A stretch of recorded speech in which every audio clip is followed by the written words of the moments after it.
کشور حسین شادباد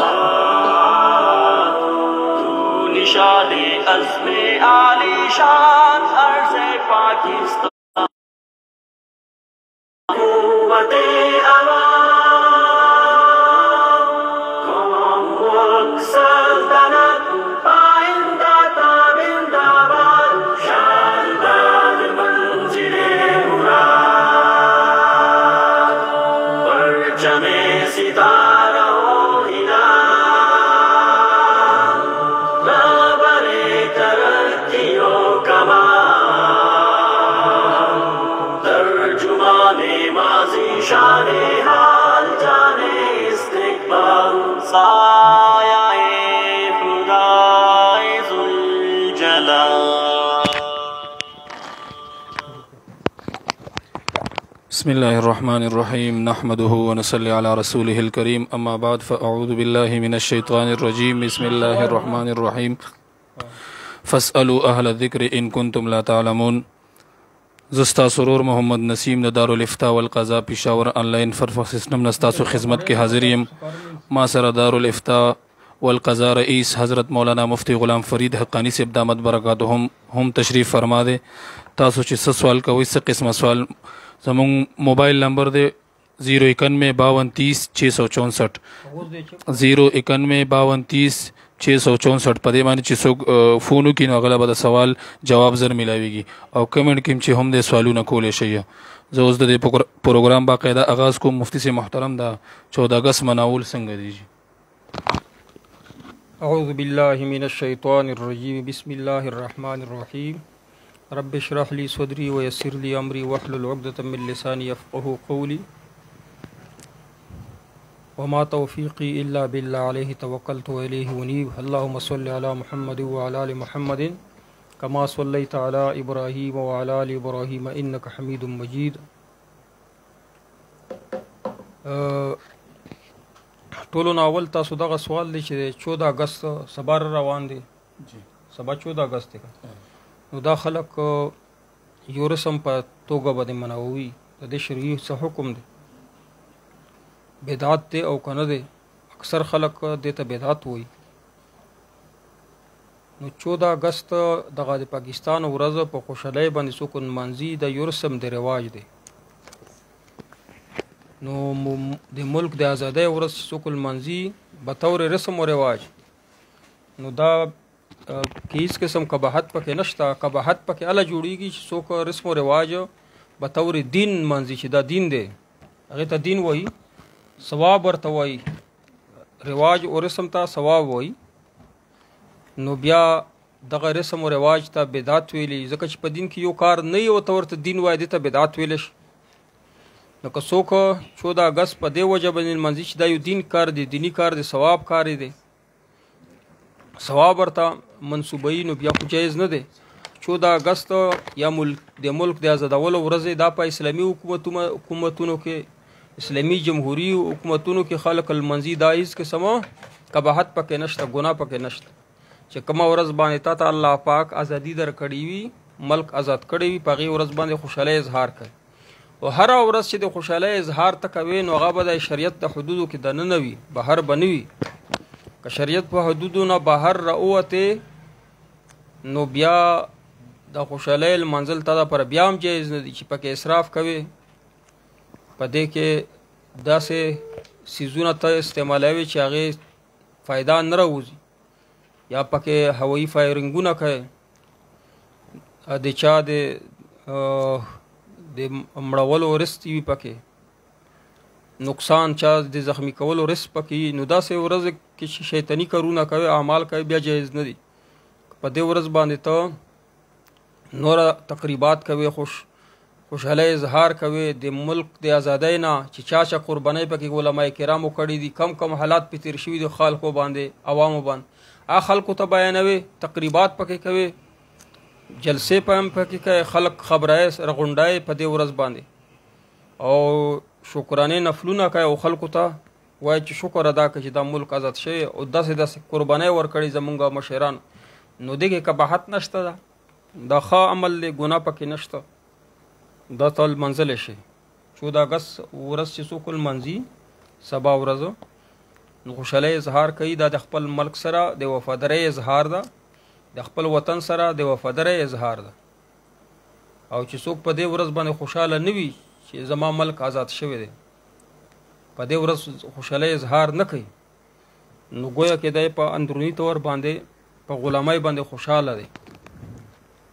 نو الله پاک ته موږ مسلمانان د غلامۍ ژوند نه وساتي چې د غیر مسلمه د انګریزانو هندوانو د ملک لاندې مونږه زندگی تیرو د دې ازادۍ چې څومره خوند دغه نعمت دا چې چا سره دغه نعمت نشته لکه په هندوستان کې مسلمانانو سره هغه آزاد نه دي هندوانو نو هغه مسلمانان په ښکارا باندې د غوا ذبح نشي کولی غوا حلال ځناور دی نو د هندوانو د یره د وجې نه چې حکومت یا مسلمانانو حکومت دی نه ازادي پاکستان د مسلمانانو ته خپله مذهبي ازادي په خپل مذهب باندې عمل نشي کولی مسجدونو ته هندوان نیسي مسجدونو ته قبضې کوي لمنځونه نشي کولی په ښکارا باندې شعائر اسلام اظهار نشي کولی هندوستان کې نو چې خپل ملک دی مسلمانان پکې حکمرانان وي چې هر څنګه نو دا د خوشحالۍ خبره ته په خپل اسلام باندې کامل طور باندې پس په ازادۍ سره عمل کولی شي په مسجد کې لمونځ کوه روژه نیسه بیان کوه تقریرونه کوه په اسلام باندې عمل کوه تبلیغ کې ورځې لګوه هیڅ قسم تا باندې څوک لاس نشي اوچتولی د ازادۍ د نعمت دغه فایدې دغه نعمت ته فواید به ته هله معلومیږي چې ته یو غلام ملک کې پاتې شي هغې مسلمانانو حالات وي او موږ خو ته خو الحمدلله آزاد ملک میلاو شوی دی اوس مونږ دا نشو محسوسوي نه چې د څومره د لوی نعمت دی الله پاک دی نو سبا ورځ د خوشحالۍ باندې ولمانځئ لکه څنګه چې یو قول مشهور شوی دی چې حب الوطن من الایمان د ایمان یوه نښاني دغه ده چې سړی د خپل وطن سره خپل ملک سره مینه وکړي محبت وکړي خپل ریاست سره هغه ته نقصان ورنه کړي ځینې خلک عملي طور باندې نقصان ورکوي او ځینې خلک په زړه کې ورسره بغض د خپل ملک سره ساتي نو دا نمک حرامین ځان وساتئ خپل ملک سره د مینې اظهار وکړي جی مفتی صاحب محترم عبدالله پیشاور نه سوال کړی د جمهوریت په باره کې جی دا عبدالله چې کوم د جمهوریت په متعلق سوال کړی دی دی وایي چې یو وهمي خبره ده چې خلکو مشهوره کړې ده د پاکستان اسلامي جمهوریت متعلق یو وسوسه دغه وسوسه پیش کوي چې د پاکستان جمهوریت د دې وهم د وسوسې په وجه باندې دا کفري جمهوریت دی دا کفر دی هغه وسوسه دا ده وایي په پاکستان کې چې اکثریت پاکستان کې چې اکثریت یوه فیصله وکړي مثلا دا فیصله په پاکستان کې جمهوریت کړې ده اکثریت کړې ده چې قرآن او حدیث مطابق به قانون سازی کیږي یا دا فیصله کړې ده چې پاکستان کې به د قرآن او حدیث نه غیر یا خلاف څه فیصله نه کیږي او یا پکې دا فیصله چې پاکستان کې به حاکمیت اعلی حکومت خو به عوام کوي حاکمیت اعلی چې دا بره حکومت چې دا به الله ته یعنی الله نه به اوچته فیصله نه کوي حاکمیت اعلی دی ته ویلی نو دغه شک چې دی دا وهمیات چې څوک بیانوي د وسوسې چې بیانوي چې پاکستان جمهوریت ته کفر وایي نو دا وهم بیانوي چې دا فیصله چې دا په پاکستان کې خلکو په دې وجه نه ده منلې چې دا د الله حکم ده چې هره فیصله به د الله برای اوچته حاکمیت الله به الله ته حاصل وي د دې مطلب څه دی چې هره فیصله به د الله ولا او رسول ولا برای دینه و بره ته فیصله نشي کولی د الله نه بره فیصله دا دی چې د الله حکم خلاف ورزي پکې وشي نو وایي چې دا حکم چې دا په دې وجه باندې خلکو منلې دی چې دا چا مونږ ته ویلي اکثریت راته ویلي جمهور راته ویلي یعنی الله نه دی ویلي مونږ ته جمهور ویلي په دې وجه باندې خلکو منلې دی نو دا په دې حیثیت چې منلې دی نو دا څه شو کفر شو د دې مثال داسې دی چې په افغانستان کې اسلامي نظام دی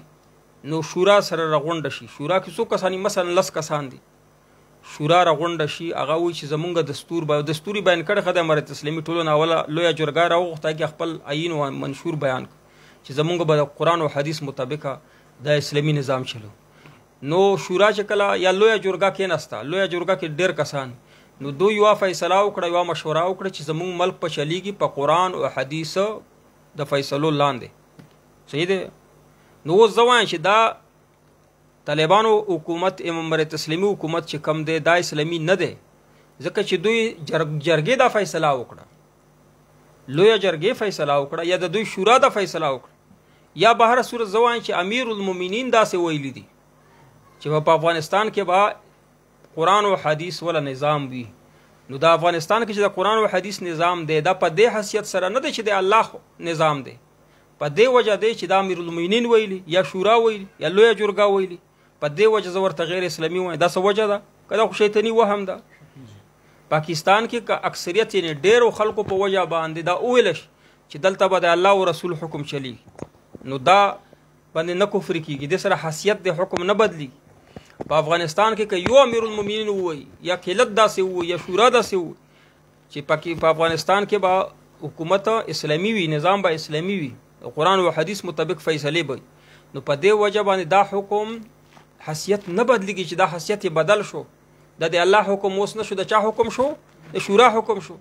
د امیر المؤمنین حکم شو، دا حیثیت د حکم نه بدلیږي. دا د جاهلانو وسوسې دي چې د کم خلک جمهوریت پاکستاني جمهوریت ته کفر وایي، نو دا وسوسه خلکو ته په ذهن کې اچي چې ستاسو ته خو جمهور ویلي دي، اکثر درته ویلي چې په قرآن او حدیث عمل وکړو، الله درته نه دی. د الله بنده دا د الله پاک منسوسی حکم دی، ثابت حکم دی، موجود حکم دی، صرف نافذ کړی دی. جمهور څه کړی؟ نافذ کړی.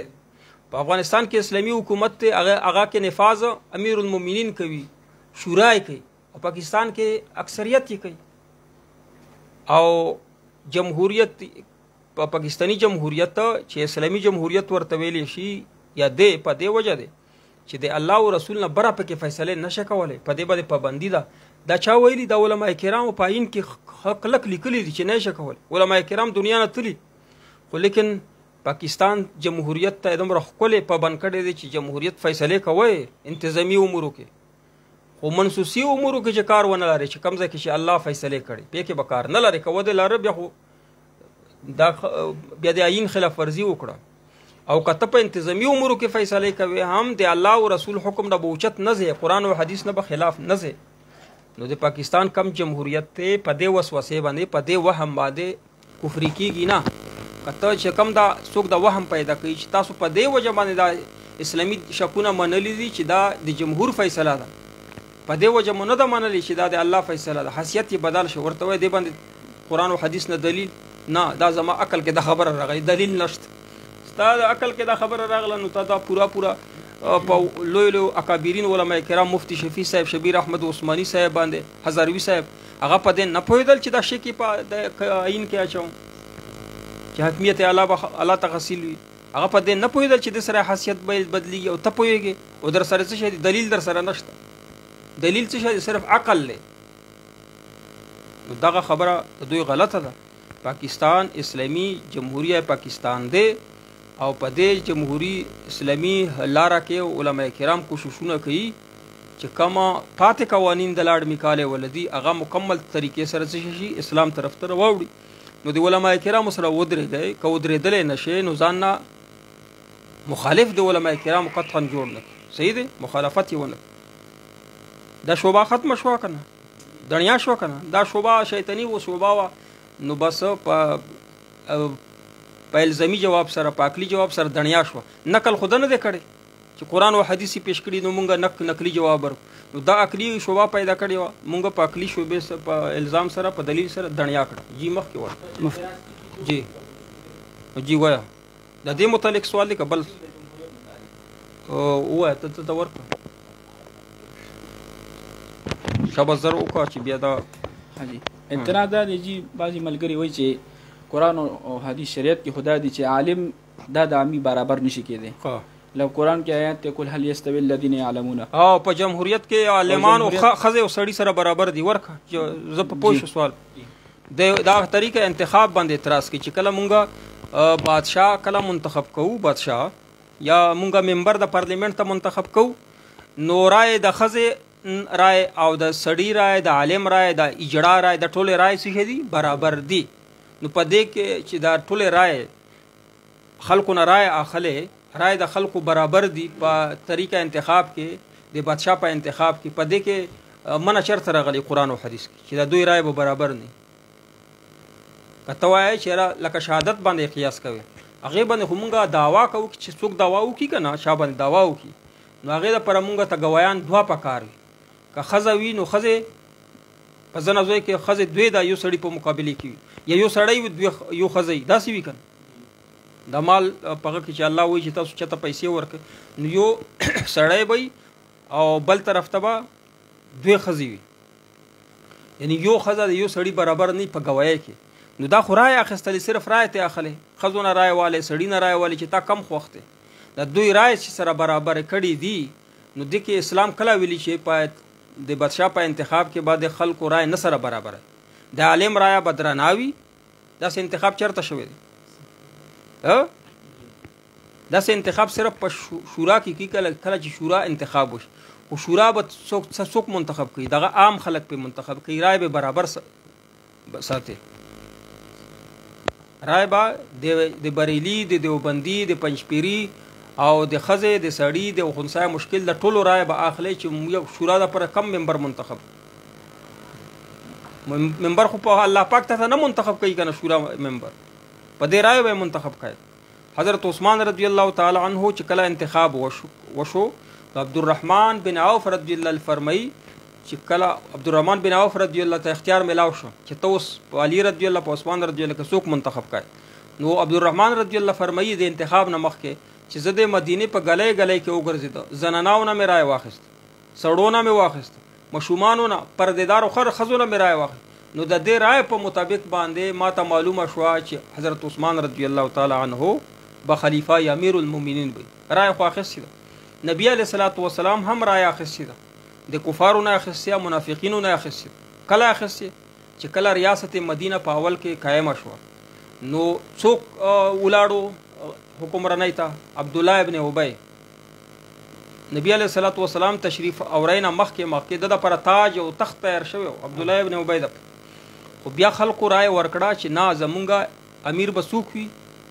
د چا رائے ورکړه دا يهودو هم ورکړه کافر ورکه منافقین چې په موجود وغو ورکړه عبد الله بن ابی هم دغه ملګری دا ټولو رائے ورکړه چې نبی علیہ الصلوۃ والسلام بس شي زمونږ امیر المؤمنین رائے واخیست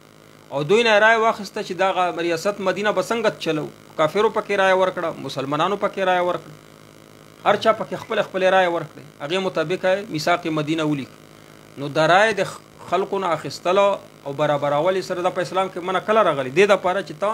انتخاب کوي د حکمران انتخاب کوي د لپاره منع نه راغلی ها دا سه وسوسه ده وهم ده چې هغه په چوفکی سره دنیا کیږي هم د دې متعلق ختم شو دا شهادت نه دی چې دا داوی ولا شهادت دی دا څه ته قاضي په دربار کې غنه دراوړی شي چې څه دعوا ده په داوی د پر به دوه گویان هغه به گویانو کې به ګوري چې خو حق څوک یا دوه گویان به پیش کړي اګه چې کله دا رای اخیستل دا داوی د پر نه دي د تزکیه د پر دي تزکیه پیژنې چې دا تاسو کا چې دا سړی خدای او کبد دي د تزکیه ویل دا په هدايه کې شته چې یو کس نه خزینه تا مرزي ده چې چانه تزکیه کوي کولای شي دوه ورته ضروری نه دي ها یو کس باندې د اعتبار راغی هغه نه پښتنه کو فلان کې سړی سرنګ لکه د غوا تزکیه کوي چې دا غوا والو خدای او کبد دي نو دا په فقہ کې شته ده جی لکه څوک چې د جمهوریت نظام ته په کمنټس کې سوال نه دي جی دا کمنټس کې لږ روان کو بتانه سوال خل اصغر شاه صاحب علیکم السلام صدیق شاه صاحب و جزاک الله اصغر شاه صاحب اوابین څه ویل شي اوابین د مخام شپږو رکعاتو نفل ته ویل شي قدیر خان مفتی صاحب د جمعې پهله سنت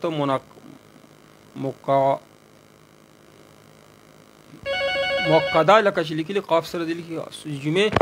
سنت چې دی موقدا دی موقت سنت دی هغه بخای اول خا خیر مسواک حد لمبئی سمره حد لمبئی نشته چې ستا په لاس کې رضی بس دومره مسواک پکار دی ښه وړو کې چې څومره ستا په لاس کې رضی لمبئی او چوړی چې دا غ خپل خد نشته خله مناسب یې ګوره چې څنګه وي بس صحیح دی جار الله زمخشری علی سنت ته کنا دا د دې کې د علما کرامو اختلاف دی. اصغر شاه په نقل تعلیم کولو سره بیا جاب کولو تنخواه حرامه ده چې نقل باندې پاس شي او بیا په نقل باندې پاس شوی بیا د جاب پیدا په رشوت باندې دا ټول کار دی او کو د کې ګناهګار شو. خو جاب چې کوي کم کار درته وسپرل شي هغه کار ته صحیح کوي نو بیا تنخواه ته ملويږي نو تنخواه دی بیا حلاله. که هغه کار صحیح نشي کوله او نه وخت پکې تیرای د تنخواه حرامه ده. صابر سوئی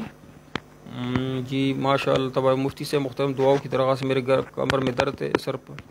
درد مسافر ہوں. اللہ پاک تے دغه خپل وطن کې سانم او غنم راولي الله د خپل وطن کې ثواب وکړي الله دې شفا کامل عاجله درکړي. کمزې کې چې درد په غیبه نه لاس کدا درې وره وایا چې بسم الله الرحمن الرحیم و پیر دا وایا چې اعوذ بعزت الله وقدرته من شر ما اجد وحاذر د سره به درد ختميږي. د مسنون دعا ده. سلایم احمد سادی وی چې مفتی صاحب کور کې لږ مشکلات دي الله پاک دې تاسو د کور ټول مشکلات حل کړي. او خط تفسیر اصغر شاه صاحب جنن سبق کم یو دي معارف القرآن خط تفسیر دي. حبیب قادری وی چې مفتی صاحب یو بیمار مو هسپتال کې دي دعا ورته الله پاک ته حبیب قادری صاحب دغه بیمار ته شفا قابل عاجله ورکړي. الله پاک ته روغ صحت ورکړي. الله د هسپتال نه خپل خپل سره صحیح سلامت راولي. قدیر خان وی مفتی صاحب یو عالم ویل چې عبدالرزاق ته رزاق ویل ګناه ده. جی عبدالرزاق ته یا عبدالرزاق چې کم دی هغه ته صرف رزاق ویل یا رزق ورته ویل دا ګناه ده. رزق او رزاق دا د الله صفت دی دا مخلوق صفت دی نه. عبدالرزاق وایا رزق یا رزاق ما وایا. جی لکه دا کم کسان چې پاکستان کې جمهور نظام ته کفر وایي نو آیا دې ته په پاکستان کې د دې شان احتکار د دې خوراک ساګ اوسېدل دا جایز دي؟ نه کنه چې دوی وایي چې پاکستان کې جمهوریت چې دا کفري دی نو د جمهوریت د فیصلو لاندې د ټیکسونه دی ورکوي دا خرید و فروغ دی کوي هر څه اخلي نو دا بچ کېدل نشي د دې کفر نه. دی چې پاکستان جمهوریت ته کفري وایي نو د دې کفري د دې فیصلو لاندې چې دی څه کارم کوي نو دی پکې شامل شو کنه کفر کې نو دی په خپله کافر شو خپله کفر کې مونږ ورته کفري نه وایو. او بله دا خبره چې اسلام ته کفر ویل دا په خپله کفر دی کنه مسلم شو. دا خلق تکفیریان دي. نبی علیه السلام د دوی متعلق پیشنګویي کړي چې داسې خلق په راشي چې احداث الاحلام سفهاء الاحلام احداث الاسنان چې هغه به کم عمره او د دوی برین واش په شوی زین سزي به شوی کته ډېر ورته دلایل پیش کړي دوی به نه مانی دوی به وهم پیش کړي چې نا ولې به خزا او سړی سره برابر دي نو دا کې ولې دغه عالم ولې بادشاہ نه دی د شیخ الحدیث ولې بادشاہ شیخ الحدیث بادشاہي نشي کوي د الله بنده بادشاہي د پره ماهر د بادشاہي پکار دی ها چې به بادشاہي باندې پويږي بني اسرائیل د اعتراضات کول بني اسرائیل چې کله الله ورته بادشاہ مقرر کړه طالوت نو چې دا کې څه د خو غنښتا غریب سړی د سره مال نشتا نو الله ورته وایي چې دا د بادشاہ په عمرو باندې خپويږي او طاقت پکې شته دا صحیح دی نو دغه اعتراضونه دوی کوي نو نبی علیہ السلام فرمایي چې دوی مسلمانانو د کفر فتوی لګي او کفر سره به تعلق نه وي چې هغه سه کافر دی پرېدای نو دا د خوارجو او د تکفیریانو علامات نبی علیہ السلام ذکر کړي دا به قیامت پورې وي دا ختميږي نه. خو د خپل مشومان خپل الکان چې داسې مدرسې کې چې هغه عالمان وي مدرسې جوړې کړي او داسې ذهنونه چې د کفر فتوی لګي چې دا اسلام نه دی دا کفر دی جمهوریت ته کفر وایي د مدرسو کې تاسو خپل الکان ما داخله وای ها او داسې الکانو سره خپل مشومان ما پرې دی چې هغه د خلکو هغه ځین هغه برین واش شوی چې هغه د کفر خبره کوي دا کفر ده دا کفر ده نو دا مدرسو کې د پنځپیریانو مدرسو کې یا دغه چې جمهوریت ته کفر وای د کې خپل الکان ما داخله وای ښا په دینه کور کې خودي سپلای چې په لشکې څنګه پیسې ګټي اخدي نه دا چې زین خراب شي او نسور ته جوړ شي معاشره د پر بلوي نسور جوړ شي ځکه چې په ذهن کې دا وي دا کفر ده اخر بیا خودکش وو کی ځان دنیا کی او خلق ته نقصان ور دا خودکشو دغه خلق چې پیدا کوي دا مدرسې پیدا کوي چې کم جمهوریت ته کفر وای ها نو د مدرسو کې تاسو خپل طالبان خپل مشومان ما داخله. مفتی صاحب محترم د جمعې په ورځ د خطبې نه پهله چې کوم اذان ویل کېږي دا ثابت دی او کنه دی؟ جمعې په ورځ باندې چې اذان اول مې ویل کېږي اول اذان چې کوم دی اول یې دی که دویم خطبې نه پهلې دا ثابت دی که نه دا د عثمان رضی الله عنه ثابت دی نبی علیه السلام فرمایي چې تاسو باندې علیکم بسنتي و سنت الخلفاء الراشدین تاسو باندې د خلفای راشدین او د زما سنت لازم دي د عثمان رضی الله سنت دي د باندې عمل کول چې څوک په عمل نه کوي ګناهګار دي. مفتی صاحب السلام علیکم جواب ما درکو قاری شفیع الله صاحب وایي چې ماهوار بیماری نه وروسته بیا هم بیماری راځي یوه ښځه ده چې ماهوار بیماری تېره شي ماهوار بیماری تېره شي نو هغې نه بعد دې ته بیا بیماري راځي په 10 ورځې کې دننه راځي نو لمونځ به نه کوي که 10 ورځې بیماری تېرې شي 10 ورځې پې تېرې شي او بیا ورته بیماري راځي نو بیا به لمونځ کوي تر 15 ورځو پورې 15 ورځې به د طهر خامخا تېري. همدا سوال دی چې یو زنانه مثال خبر طهر 15 ورځې تېر نه شي او په 14 ورځ الله حیض رالو که نه جي نو آیا دا به موږ حیض شمارو که نه به شمارو؟ 14 ورځ باندې چې حیض راشي دا حیض کې نه حسابېږي 15 ورځې خامخا طهر دپاره ضروري دي. نو په دې ورځ کې به بیا لمونځ کوي جي په دې 14 کې به لمونځ کوي جي او چې 15 نه واوړي جي بیا به حیض حسابوي. عصمت الله وایي چې السلام علیکم مفتی صاحب یو سړی نه چې په مسجد کې فرمان اختر وایي چې محراب نوي څه حکم دی د کلاس فلو فرمان حاجی صاحب ماشاءالله فرمان اختر صاحب الله پاک دې تاسو ژوند کې برکت واچي الله دې تاسو والد صاحب ته جنت الفردوس نصیب کی فرمان صاحب الله دې تاسو رونو په منځ کې اتفاق اتحاد راولي. وایي چې کم مسجد کې چې غنوي محراب نوي دغه څه حکم دی فرمان صاحب زمون کلاس فلو دې صحیح کوټ کرک نه نو فرمان صاحب چې کم مسجد کې محراب نه دی وي محراب مسجد د پر ضروری نه دی دا محراب ورستو د نبی علیه الصلاۃ والسلام زمانه نه بعد جوړ شوی دي په مسجدونو کې د نبی علیه السلام په مسجدونو کې محرابونه نو د نبی علیه السلام نه بعد جوړ شوی دي دا کله امامان چې وکړ علی رضی الله حضرت عمر رضی الله په محراب کې خلکو دا په مسجد کې شهید کړ نو بیا مسلمانانو وایي چې په مسجد کې داسې یو پټ غوندې ځای جوړ شي چې هغه کې زمون خلیفہ زمون امام پټ غوندې وی چې څوک وجلې نشي نو محراب د جنگ ځای ته ویل شي نو دا د مسجد عیسی دانا او که څوک وقف کی ور سره بیا عیسی دا او که مسجد کې محراب نه نو هیڅ قسم په مسجد باندې اثر نه غورځي. فرمان صاحب امید دي چې تعالی جواب ملو شي. اسمت الله صاحب السلام علیکم مفتی صاحب یو سړی خپا خوګ د ډاکټر غټه پټه لګولې ده خپا خوګ ده کونډې پر اکثر خپا باندې غسل په وخت کې مسه څنګه کوي ټول بدن دې وینځي چې کم ځای باندې خپا د عادت بچ کی یا د پلاستیک په تاو کی او بونه دې بچ کی او بیا چې کله غسل وشي په غې باندې په پټای دې مسحو کې لاس ته پکې دی دا مسحه ده د خپل لاس ته پکې دی. اصغر شاه وایي چې مولانا محترم په حیات ممات وجد قائل استوا علی العرش یا رسول الله دا سم مسائل غټ خلق هم صحیح نه پويږي نو عوام څنګه گمراه وی لګ وضاحت وکړه. اصغر شاه وایي چې داسې مسائل ولی چیړي دا خو د وابیانې چیړي کړه او چې کم د چا بدعتیان دي وابیان دي دا مسائل چیړي دا داسې مسایلو نه چې د الله په کم صفات دي هغه متشابهات دي نو هغه چړلو خو ګناه ده هغه باندې صرف ایمان راوړي. اوس قرآن کې راغلی شي الرحمن علی العرش استوى دې کې د الله پاک متشابهات تو نه ذکر شته متشابهات دي کنه د آیات الرحمن علی العرش د دې متعلق الله اوله سپاره کې وایي چې په دې صرف ایمان راوړه آمنا بالله وایي چې په الله مې د الله دې طرف نه ده کل من عند الله دا د الله دې طرف نه آیات راغلي دي بس ما په ایمان دي نو ته څنګه چړې چې الرحمن علی العرش و بیان چړي چې دا الله پاک په عرش باندې یعنی په تخت باندې معاذ الله التکه ناشته او ذات په لحاظ سره دی او صفاتو په لحاظ سره علم په لحاظ سره هر ځای کې موجود دی. عرش به د ټوله خبره چې کوي د چړ کوي د وابیان کوي غیر مقلدین کوي ایمان نه خو خپل اخلاص دي اعمال ټول مردود ده عقاید مردود دي دلایل په نشته خلق د ایمان نه خلاصي دغه مسائل وابیان بدعتیان دا شړي ما شړه کنه په دې عوام یقینا چې نه پويږي صرف په دې الله ویلي چې په دې ایمان راوړ نبی علی السلام به چا په دې کې چړ کو نبی علی السلام به سخت غوسه کېدو په دې نو دې کې باس مباحثین دی پکار حیات ممات مسله چې دا دې کې دومره پر ایمان پکار دی چې دې مرګ نه بعد ژوندون شته په دې قبر کې ژوندون شته اگر چې مونږ تاسو ته په نظر نه راځي برزخي د پسترګو نه راځي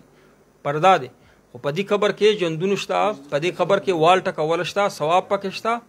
د کم حدیث کې راغلی په دې به ایمان راوړي او د الرحمن علی العرش استوا مسله چې دا متشابهاتونه دا کې بچیړ نه کوي بل د کوم مسله وقدله یا رسول الله دا یا رسول الله مسله چې دا خو واضحه ده منسوسی مسله ده چې امداد غختل به د الله نه کوي د نبی علی السلام مخلوق ته دغه نه غختل نه کوي ما فوق الاسباب دا خو واضحه مسله ده اصغر شاه وایي چې مولانا محترم دا خو جواب درک ای سره فری السلام علیکم مسجد باندې صدقه کیږي او کا خیرات مسجد کې کنسټرکشن کوم قیصر افریدی بالکل په مسجد باندې خیرات کیږي صدقې په کیږي چې څومره پیسې وي اور کوا خو لیکن په مسجد کنسټرکشن باندې زکات نه کیږي فدیه په نه کیږي واجب صدقې په نه کیږي فطرانه په نه کیږي مانخته په نه کیږي نور عام صدقې په مسجد باندې بالکل کیږي کنسټرکشن کې کولای شي غفران الله وجه مفتی السلام علیکم د بدن خارق اوسپونی د پاره دا وظیفه ده چې درې وره وایي بسم الله تربت ارضنا بریقات بعضنا ليشفى سقيمنا باذن ربنا درې وره وایي ورتو کا تفتو نو دا سپونه او د غبه ختم شي دا مسنون دعا ده عصمت الله السلام علیکم یعنی ګیرا خریالو فسکته چې ګیرا سکر خي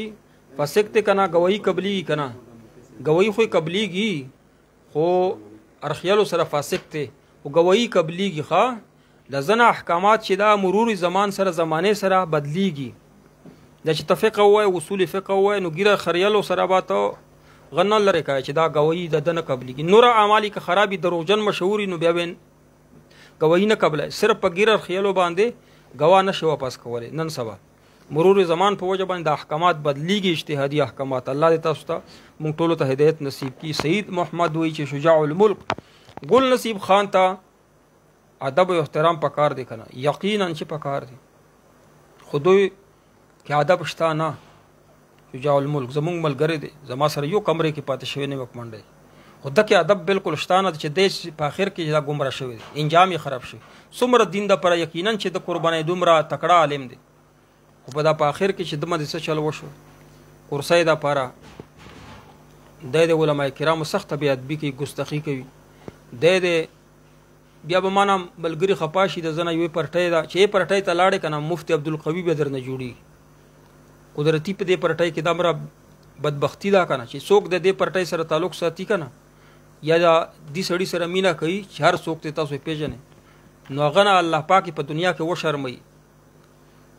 تاسو خو به یو لیدلی چې هغه دنیا کې خلکو مفتی وسول ډیر او مفتی عبدالقوی او هغه ویل چې زه د دې پرټۍ مشر نو داسې مفتی عبدالقوی په شان الله پاک به شرمي ولې د عالمانو پرټي پرې دی من شذ فی النار چې د مسلمانانو عالمانو نه بل جوبات ته زینو لیو د خوري نه نو لیو د خوري شجاع الملک صاحب ګل نصیب خان صاحب لیو به خوري چې نه کوي سیاست د سره سیاست ما کوه خدا سه غلطه پرټۍ ته ما د شزان خلق در د مفتی قوی جوړ کی په شرمونو به و شرمېږي په دې پرټۍ کې د عالمانو پرټۍ نه لاړ نش کني بیا سیاست ما کوه زمونږ په شان باندې بس یوه پرټۍ کې ما مونږ په یو پرټۍ کې سیاست نه کوو خو عالمانو مخالفت نه کوو الله به په شرمونو و شرموي شجاع الملک صاحب الله دې ته هدایت وکړي ګل نصیب خان صاحب ابل څوک ته اشیاګانو ملګری سنو وی شیرانی صاحب د خو پرټۍ کې چې زه وې د پرټۍ کې د مې اول نه پرې خودو اول نه د دوی شیعاګان روافض چې دا مسلمان دي او د امارت اسلامي متعلق وی چې دا جهاد نه دی دا جنگ دی په هغه ټیم کې وی چې پرټۍ کې شیرانی اوس وی چې يهوديانو ته دا غزمکه د فلسطین ولا الله لیکلي دا انتقال ورپسې کړي هم منخوس بچیا ذلیل انسان یا الله وشرمولې دا څه خبره څوک کوي چې الله ورته يهوديانو ته دغلی کړي پس پینا ګیره لګیا دروغ وای يهوديانو نه چې پیسې اخلي په قران خو دروغ مو وای بل څه وای کنه بل څه ورکا یې يهوديانو کې واده وکړه کزن خلکو کړي دي تو ورته لور ورکا تعلق ته ور سره برابر شي نو دین علاوه بل کارو که خدا کار مکه چې په قران دروغ وای چې يهوديانو نه پیسې په دې اخلي چې دروغ وایي چې قرآن پاک کې انتقال شوی دی فلسطین ځمکه چېرته انتقال شوی ته موږ ته وښیه پټوریانو سره دی که چېرته دی انتقال شوی دی تصدیق هم شوی دا الله پاک شرمي چې عالمانو مخالفت شروع کو علماء کرامو د مخالفت چام شروع کړي الله په شرمونو شرمولي دي نن سبا تاسو وګورئ هغه خلک چې څومره زور الله ورکړي اکثریت ورکړي خو لیکن علماء کرامو ګستاخو بې ادبو الله ورسره څه وکړ سترګې نه کولاویږي ته وایې که مچۍ چې چلې سترګو باندې سترګې اوس نه کولاویږي د شرم د وجې اوس زه نوم نه اخلم زه نه ملګري ما نه خفه کېږي او تاسو ښه پوه یې ښه حبیب قادری وایي چې مفتی صاحب واټساپ نمبر پلیز ووایه 0302598608 اوس یې پې میسج نه وکړې مونږ په دې باندې واټساپ باندې څه شی کوو پروګرام پې کوو چې کال پې ونه کړي محمد ابراهیم صاحب وایي مفتی صاحب السلام علیکم لوگ کہتے ہیں کہ مولوی صاحبان بڑے گاڑیوں میں گھومتے پھرتے کہاں سے لائے ہے اللہ تعالیٰ ورکړي دی محمد ابراهیم حنفي صاحب خلکو ته دا ووایه چې دا ګاډي چې دا نوره خلک د غټان پکې ګرځي دی له چا ورکړي الله ورکړي دي او دغه عالمانو ته هم الله ورکړي دي